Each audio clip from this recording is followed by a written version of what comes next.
few points to the proposition. First one is notice how they saying that cyberbullying by anonymously person would give mental distress towards a minority, but vice versa because of anonymously this cyberbullying cannot make any shame to anybody specifically simply because nobody is having real identity over their social media, and the user of social media that we characterize to be teen or adult that are exposed by technology. Also, they live in a developed country where children is having parental control by not having any social media. So this community is wise enough to handle this kind of nonsense cyberbullying that specifically distracting towards someone. So it's not a point when they say it's mental distress because no one is believing over what they see in social media and just focusing on the free speech that they deliver. But the second point is, but also notice after their mechanism where they requires real name based on the real ID, this indirectly contain your address, what that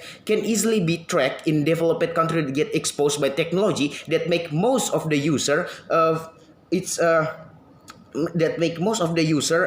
like feeling they're real, and because of this they are too scared to share their achievement, their social life, their thought about something because of how someone can easily invite towards them individually that endanger their privacy or even their life, that live social media without any social or any connection between someone that too scared to say something which is making social media is non-exist as an actor, so it's not a point that will they bring. And the third one is, but also they're saying that when you complain, it's better it's better using real identity better than anonymous, which is in here is unlogical. Even if someone that back you up, what if they are from far away, because social media connect everything from everyone in everywhere. You maybe had a support but not protection in your in giving your speech in real life consequences, but also social consequences. Also, just think about the risk of the majority people that will support you will face in their social life, where someone will support you against something that have a big power.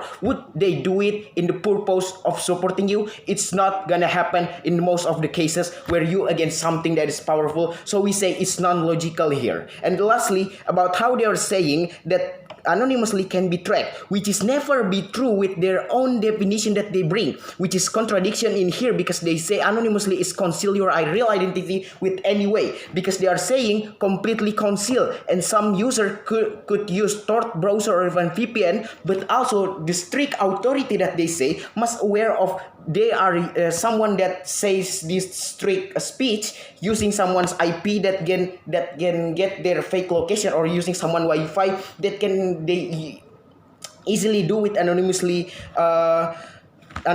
world of social media. So authority must be aware of this, and they are not going to make it to catch this kind of free speech about strict problem in our country. So it will never be a point for them. Moving on to our argument, we live in a developed country with people exposed with technology to get after an issue and demand a free speech as a citizens of a country nature over their government. But also we believe social media exist for that problem, a solution to give free speech for everyone, to give a place to a free speech as everyone. By knowing there are non-anonymously in social media, this will get anyone to scared to get their speech in social media, that will get free speech to non-exist also with social media as a place for them to be exist. And we believe that by not agreeing by this motion, this will keep social media as an axis that we still can get the advantage about, so proud to oppose. Moving on to our characteristic today, that will addition to the proposition. The first one is social media is a place to express something without worries. Just release your burden into words that you know will not specifically hurt anyone because of the anonymously. And second one is to see other people problems too, to get the user relate each other without having worrying of social issue, because of how social media is different than a social life that makes social media able to exist today. But also this expose of technology will make social media is only available for teen or adults, with the concern of parental in every parent that get exposed by this kind of policy of social media.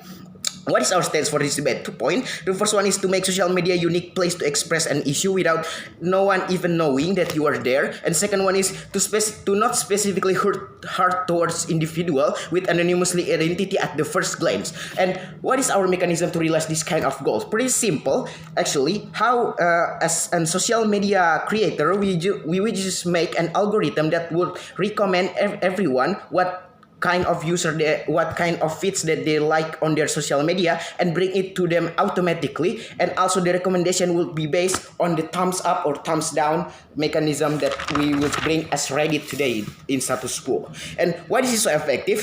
1 point, since user can choose whether or not they will see the toxic or the non-toxic world of social media, the free speech or just soft speech of social media, even if there are still some toxic in those kind of, if everyone still search from soft topic in social media, it's just a little to a point where they don't even care as adult or even teen about it, and the problem solved with a free speech for everyone that choose to have a free speech. And the government also can see the free speech of social media without with anonymously identity. And moving on to our argument on why this is unjustified towards the society free speech that we characterize specifically as 2 points. The first one is society who want to criticize about something to be better or improve in the heart of the soft or the soft way. And the second one is society that who want a particular disadvantage policy to not exist in their logic as their logical thinking about an issue.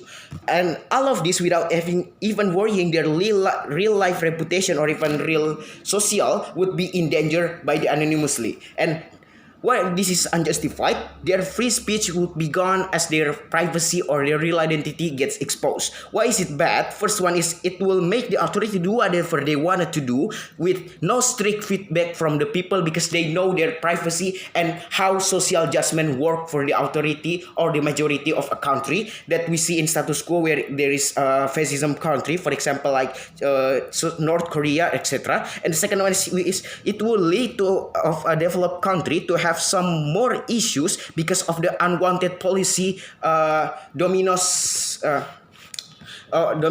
logic. And the third one is therefore it will make people mad because they are not able to get out of their irritation about about an authority or even the majority that have the power, which is this logical step are logic, because if their privacy get exposed, they're not gonna be able to criticize to the majority or even the authority because of how they're thinking that their life will be in danger by doing that as their social judgment from the proposition that they say, which is fundamentally it will happen because they are afraid that their real identity, like I say, will be exposed. But what is the worst scenario about this? 1 point, authority world will be dictator and fascism because they were able to do anything without no one is fight back, and there's a lot of power. And English historians say that powers tend to corrupt, which is famously which in the end of the result will make the country chaos. But what is in our worst scenario? Our world will just have cyberbullying that I'll say in my rebate is not having any seamless hurt towards specifically or even to specifically to an individual, and that's why we proud to oppose.